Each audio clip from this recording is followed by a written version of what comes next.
कोई बोलते रह जाए तो वो भी कम पड़ेगा। लेकिन ऐ मोमिनो, तुम याद करो कि तुम कौन हो, किसके उम्मती हो, हमारे नबी ने तुम्हें क्या पैगाम दिया है। और इसकी शुरुआत कब हुई? जब धरती नहीं बना था, जब अल्लाह ताला ने सारे जन्नत को बनाया, तारों को बनाया, आसमान को बनाया, चांद को बनाया, तो उसके बाद उन्होंने सोचा कि अब हम नीचे बनाएंगे किसे? आदम अलैहिस्सलाम, हव्वा और आदम को बनाएंगे। तो मट्टी से उन्हें बनाया गया, हुक्म हुआ, हुक्म इलाही हुआ, मट्टी से बनाया गया। जब आदम बन गए तो हुक्म इलाही हुआ कि सभी फरिश्ते जो हैं आदम के आगे सर झुकाएं। जब ये हुक्म इलाही हुआ तो सभी फरिश्तों ने सर झुकाया, लेकिन एक फरिश्ता जो फरिश्तों का सरदार था, इब्लिस, उसने सर नहीं झुकाया आदम के आगे। फिर से हुक्म इलाही हुआ, 3 मरतबा अल्लाह ने उसे आदम के आगे सर झुकाने के लिए कहा। तो उसने कहा, या अल्लाह, मैं आग से पैदा हुआ हूं, ये मट्टी से पैदा है, हम इसके आगे सर कैसे झुका सकते? जब तीसरी बार हुक्म इलाही को नहीं माना गया तो अल्लाह ने उसे शैतान बना दिया। जो सबसे खूबसूरत था वो सबसे बदसूरत हो गया, सबसे बदसूरत हो गया। क्यों हो गया? कि अल्लाह ने हुक्म दिया कि तुम आदम को सजदा करो और उसने नहीं माना। तो हर मोमिन के लिए इस कायनात में जितने भी मखलूकात हैं, उसको हुक्म इलाही को मानना है, अल्लाह के आगे सर झुकाना है। और जो पैगाम उन्होंने प्यारे नबी के मार्फत हमने भेजा है, कलाम पाक भेजा है, 30 पारा भेजा है, उसे पढ़ें, हदीस को पढ़ें और हुक्म इलाही को आपको मानना है। अब क्या कैसा होता है? इब्लिस जो कि सरदार था, सभी फरिश्तों का सरदार था, उसने कहा, या अल्लाह, मैंने जर्रे जर्रे में आपकी इबादत की है, सब जगह इबादत की है, फिर इस मट्टी से बने हुए आदम को आपने सर नहीं झुकाने पर हमें क्यों शैतानियत देते? तो अल्लाह ताला ने कहा, ऐ इब्लिस, पहली तो तुमने हुक्म इलाही को नहीं माना, और दूसरा तुमने उसकी मसलहत को नहीं समझा। इब्लिस ने बोला, या अल्लाह, हम हुक्म इलाही को नहीं माने, इसके लिए तो गुनाहगार है, लेकिन इसके पीछे मसला क्या है? अल्लाह ने उसने कहा, ऐ मरदूद, तुम्हें पता नहीं है, मेरा हबीब, मेरा प्यारा, आखिरी और अव्वल जो नबी आएगा वो इसी आदम के सिलसिले से आएगा। उसके लिए हमने तुम्हें इसे सजदा करने के लिए कहा, और वो मोहम्मद मेरा सबसे अजीज है, मेरा सबसे प्यारा है, और जिसकी भी वो पैरवी करेगा उसकी मैं बख्शाइश करूंगा।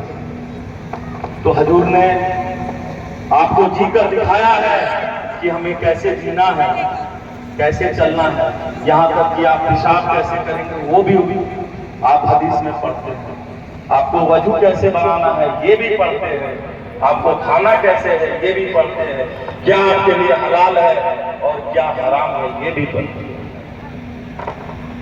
आपको वो किस्सा याद होगा कि हजूर ने सिर्फ मोहब्बत फैलाया है, मोहब्बत फैलाया है, और मोहब्बत से इस्लाम बुलंद हुआ है, और कुर्बानियों से इस्लाम बुलंद हुआ है। और हजूर के नवासे जो उनके पीठ पर खेलते थे, जिनको हजूर अपने पीठ पर खिलाते थे, उस नवासे की इस्लाम के लिए उन्होंने कुर्बानी दी, और हर इस्लाम का दूत होता है। उस कुर्बानी के बाद हजूर के नवासे हसन हुसैन के कुर्बानी के बाद इस्लाम जिंदा होता है, हसन हुसैन के कुर्बानी के बाद।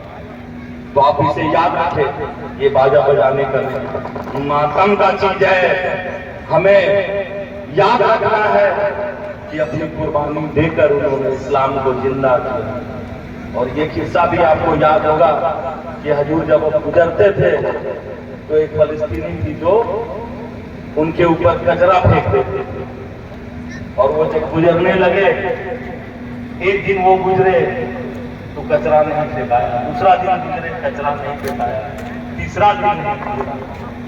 साहिबा लोग भी उनके साथ थे, सारे साहिबा बोले चलो आज हम उस औरत को देखने चलते हैं। उन्होंने क्या या रसूल अल्लाह, वो आप पे कचरा फेंक दी थी, गंदगी फेंक दी थी, आप उसको देखने के लिए जाते हैं। उन्होंने कहा चलो, तो वो गए, उन्होंने उनका हाल चाल पूछा और उस मोहब्बत को देख के उसने इस्लाम कबूल कर लिया। तो ये मोहब्बत सिखलाता है इस्लाम, और इस्लाम मोहब्बत से ही मजबूत हुआ है और कुर्बानियों से मजबूत हुआ है। और हमें खुशी है कि यहाँ सभी कौम के लोग मिलजुल कर रहते हैं, और जो भी थोड़ी बहुत जो गलतफहमी है उसको हम आपस में बैठ के मिल के एक मिसाल कायम करें जो हजूर ने हमें बताया है। तो इन्हीं चंद शब्दों के साथ मैं आपसे यही गुजारिश, लेकिन अगर चर्चाए मोहम्मद हो रहा है तो नाराए तकबीर कैसे नहीं लगे? नाराए तकबीर, नाराए तकबीर। तो ऐ मोमिनो, तुम याद करो तुम कौन हो। तुम यहाँ नफरत नहीं, मोहब्बत फैलाने आए हो। तो इब्लिस ने मांगा था कि हम मोहम्मद के उम्मतियों को बहका सकें, तो बोला अल्लाह ने हुक्म दिया कि ठीक है, इख्तियार देते हैं, लेकिन जिसका ईमान पुख्ता होगा, जो मोहम्मद का असली फॉलोअर होगा, उसको तुम नहीं बहका पाओगे। तो हम और हर दुआ के पहले लोग आमीन करते हैं, सुम्मा आमीन करते हैं। मैं आप लोगों के लिए दुआ करता हूँ, या अल्लाह यहाँ जितने भी मुमीन हैं, जितने भी मुसलमान हैं, उनका ईमान मुकम्मल हो जाए, आमीन। या अल्लाह उनके अमाल इतने अच्छे हों कि उनकी बख्शाइश हजूर के पैरवी से हो जाए, और वास्तव में मुसलमान बन जाए, मोहब्बत के दूत बन जाए, उसका पैगाम फैलाने वाला बन जाए। तो दूसरों को नहीं देखना, अगर खुद को सुधारना है हमें, तो उस पैगाम को याद रखना कि हम इब्लिस के तरफ नहीं जाएंगे। हमारे रोल मॉडल मोहम्मद, हम अगर उनको याद करते हैं, अल्लाह और मोहम्मद के सदके में बिस्मिल्लाह करके ईमान से कोई काम करते हैं, तो कायनात की, याद रखो, कायनात की कोई ताकत तुम्हें उसमें बुलंदियों से आगे बढ़ने से नहीं रोक सकती है। एक बार ईमान पक्का करके मोहम्मद फैला के चलो, तो सारे कायनात की हर चीज, हर अच्छी चीज तुम्हारे पास हो। तो हम यही दुआ करते हैं कि अल्लाह आप लोग के लिए की गई दुआ हजूर के सदके में कबूल करें, और आप मोहम्मद साहब के सदके में मोहब्बत का, मोहम्मद का पैगाम फैलाएं, नफरत को फेंकें, नफरत को इब्लिस में आके हमें। चलिए, नाराए तकबीर, नाराए तकबीर। चलिए, हमसे कोई गुस्ताखी हुई होगी, कुछ हमने गलत कर दिया होगा, तो आप सभी हजरात हमें माफ करेंगे। लेकिन मेरा एक ही था कि हजूर के सदके में कुछ कहें और सभी उनकी बात को माने, ये पैगाम हम आप तक पहुंचाएं। और मैं जब तक यहाँ खाना प्रभारी हूँ, शरीयतन तुम जहाँ तक सही रहोगे मैं तुम्हारे साथ हूँ। अगर शरीयतन गलत हो तो तुम इब्लिसी हो, तो मैं क्या, न दीन न ईमान न मैं, कोई तुम्हारे साथ नहीं। चलिए, शुक्रिया, धन्यवाद सर। आपके मोहब्बत फैलाते हुए हमें उम्मीद है कि मोहम्मद प्यारे नबी के सदके में मोहब्बत को फैलाते हुए आप जाएं और एक अमन का पैगाम और मोहब्बत का पैगाम पूरे रांची को, पूरे झारखंड को दें। बहुत बहुत धन्यवाद सर। आपने छोटी सी और बहुत अहम हदीस